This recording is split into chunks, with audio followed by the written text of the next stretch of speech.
All right. Lady Midnight. Yes. Lady Midnight. So, tell me where you grew up. Where you from originally? I'm from LA South Central. I grew up at 5923 South Van Ness Avenue. Mm-hmm. And tell me about your family. My family, my mom was adopted. As me growing up, I just found out about it. My dad left me when I was 2 years old. And it was kind of frustrating because me not having a father figure in my life. And growing up, it was just me and my sister and my mom. At the time, me and my sister would never got along. So it was kind of frustrating and hard because my mom would do things and to piss me off. And she called my sister, and my sister would sit here and beat me up as a kid. And I used to run away from home. I was in foster care. I was in placements. Your mom lost you why? Because of drugs? No, I didn't start doing drugs until I was like 14. No, but your mom. My mom, I found out she was doing crack. Oh, okay. And I didn't know she was doing crack until she died. It's a lot of things I found out after she died, and she died in 2011 on Valentine's Day. So, and I was in jail when she passed away. And before my mom died, me and my sister was never the closest sisters that we were supposed to be. And it was frustrating, and it was hard, and I was hurting. I was out on the streets at the age of 18 because my mom put a restraining order on me. Why would your mom put a restraining order on you? Because she didn't want me in the house, and she knew I wasn't going to leave because she was sick. And she knew I wasn't going for it. So the only way for her to get me out the house was to sit here and put a restraining order on me. And I was really hurt when she did that.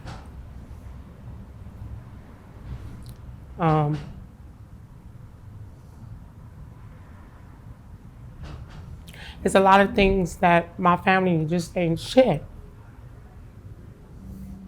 My grandmother is about to pass away.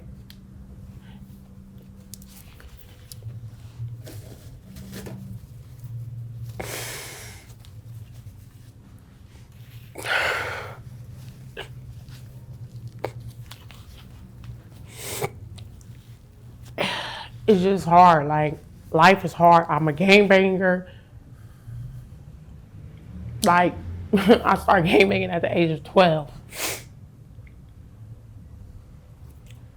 Because that's all I just sit there. I feel like my mom just didn't want me. Or your dad? My dad left me at 2 years old, so he didn't want me either. But he had the audacity to call my grandmother and my mom to sit here and see where I was at when I was 21. And he used to just talk down about my mom. He hated her, call her all type of bitches, and I don't want to hear all that. You only get one mom. A father, yeah, you can get a father at any time because there's always a male figure somewhere. But you cannot replace a person's mother, period. And I feel like, my loved ones that sit here, after my mom died, my play brother, that was my big homie, sit here and died, he got shot. I done lost my other half. Ever since I lost my other half, I've been going downhill. I've been doing drugs. I just been going downhill. I just gave up, going to jail, doing all types of stuff that I'm not supposed to be sitting here doing. I'm not myself. It's like God is taking people away from me that I love. And I don't understand it. Do you see any options? Being a young girl growing up in South Central, did you see friends that went to college and did things like that? Yeah. But I probably was the only one that I dropped out of school. So I didn't finish. And that led you to the streets. Yeah. And prostitution and still prostituting, like doing drugs, gang banging, and a wild life I live. People lying on me. It's just so much stuff that I go through every day. What is all that lifestyle did you emotionally? It hurts. It makes me go crazy. It makes me angry because it's stuff that I wish I could change, and I can't. How would you describe a good day for you? What does a good day look like? A good day to me would be like today with no problems, no bullshit, no drama. Like, I don't like drama. I'm a cool person. I'm down to earth. I'm outspoken. You know, I'm a goofy person. Like, I like to have fun. But I don't like the bullshit like that, and that messes up my whole move. Yeah, there's a lot of that down there. A lot of hustlers, a lot of... I didn't have pimps before. I didn't have drug dealers, like, you know what I'm saying? I was drug dealing, selling it, all types of stuff. Like, I did everything. Went to Alaska, received packaging. Now I'm dealing with the feds. Like, I'm dealing with a lot of shit. Like, but only person that been keeping me up is God. Because I believe that I'm supposed to be dead by now. Do you have kids? I have 7 kids. 7 kids? Yes. Are you raising them? No, my sister has 3 of them. My friend of her family has 2 of them. And my other twin boys are in the system. You talk to the kids that are with your family? I talk to the ones that my sister has. Yeah. How many different dads? 4. 4? Are they in their kids' lives? No. No. Unfortunately not, no. And that's another thing I'm going through with them. Like, they don't do what they're supposed to do. Like, as being a father, like, don't have kids if you can't take care of your responsibility.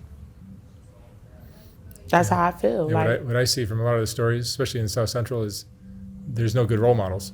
it's not. Like, did you ever see a good romantic relationship? No, not none of them. Yeah. And it's hard to find them. You don't even know what that looks like. No. I always been in an abusive relationship. Or a dad or a father figure that was... I always been in mentally, physically abusive relationships. There's not one relationship that I have not fought in. Or sit here and got fought at. Or physical, or mentally, or verbally abused from.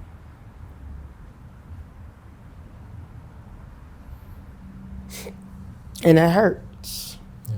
When a person is looking for love, and at the end of the day, you just feel like you're never going to get it.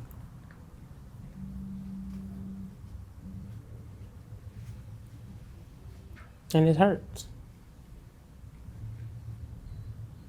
Sometimes I be feeling lost. Like, I feel like everybody against me. Sometimes I feel like my family's against me. Like, Where do you stay now? I stay on the streets. Like, but I'm trying to work on getting my own place again. Like, I used to stay in Vegas, but I'm trying to get my place again and give me another car and just take care of my family, which is my sister, my nieces and nephews, and my kids that my sister have. Do what I can. I have to get myself together before I can do anything for my kids or my family. But sometimes I put them first before I put myself first. Sure. What's been the lowest point of your life? What's been the lowest point in your life? Is it now? Is it now? Like probably this time. Right now? Yeah. Most likely now. Because I never would be doing this. Like, I never would be sitting. I always have a car. Sitting here, I always have my own place. Like, I feel like certain things I just give up. Like, but now I'm trying to sit here and build myself back up. To sit here and just start getting out the way and just leaving people alone because I'm gonna end up hurting somebody. How old are you now? Huh? How old are you? I'm 32. You're 32. 32 with 7 kids. Baby daddies ain't shit. I just call them sperm donors. Are you saving money at all, or probably not if you don't have it? I save money, like I gave my sister just put it on her credit card to save for me and stuff like that, yeah. You know, but sometimes I don't, want to bother her because she already dealing with a lot. She got 4 kids and I got 3. She got my 3 and she got her 4. So she already going through a lot as it is. So I don't like to ask her for anything. I don't like for her to do anything for me because she got my kids. Yeah. Do you have any friends? I don't feel like I have friends. I feel like I have fake friends. Yeah. No, it's amazing how many people I interview from these neighborhoods, and nobody says they have any friends. I have friends that's fake. I don't have friends. Because if a person can talk to you cool and then next thing you know they talk shit to you, talking bad and down about you, that's not your friend. That's not your friend. But it's like, what can I say? Like, I feel like people hate on me. Like, I'm just me. People just, I don't know. You got people that like me, that respect me. You got people that don't. You got people that sit here and hate on you. And they don't know why they don't like you, or they just don't like you. But they don't have no reason why they don't like you. They don't even know why. So, no, I don't have any friends. You ever been in love? Have you ever been in love? Have I ever been in love? Yeah. But that person was never in love. Like, I'm still in love with this person, but he got to get himself together because I can't keep going through the abusive and sitting here and keep you verbally and you putting your hands on me and throwing shit at me. Like, no, I'm not about to keep going through that. Like, and you cheating, you going around fucking other bitches. Like, I can't do it. And it's like, I want the best for that person, but they gotta want the best for themselves. No matter what I sit here and do for them, it seems like it's never enough. Like, they don't care. If I get my ass whooped, they're not gonna care, they're not gonna jump in or nothing. And it's sad. What do you worry about? What are you afraid of?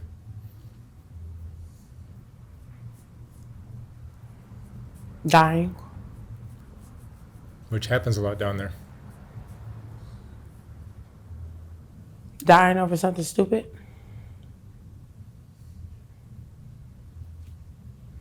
Dying over he say, she say, over dick and pussy, just stuff like that.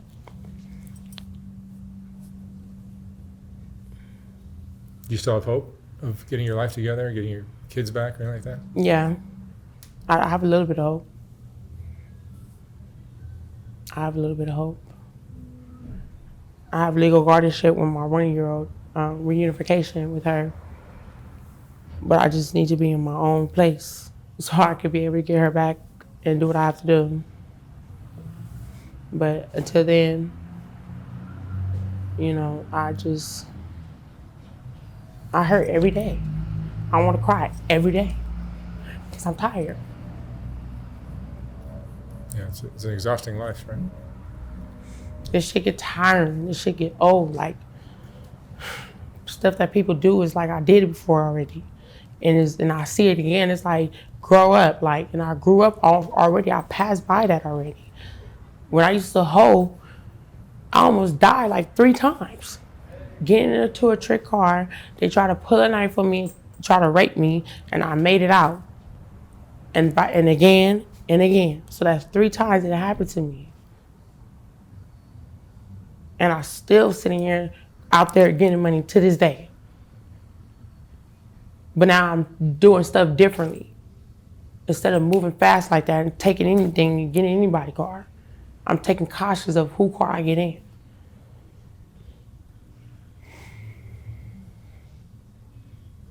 Other than that,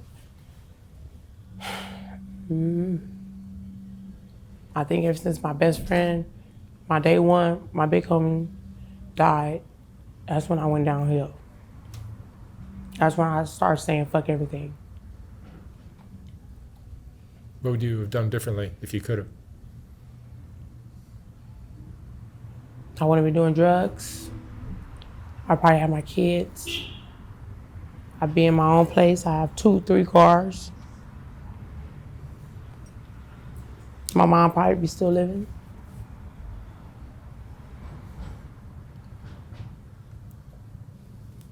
But I don't sit here and regret the life that I have, because everything happens for a reason. I didn't plan it. Maybe God knew I was going to do it regardless. It's just something that happened.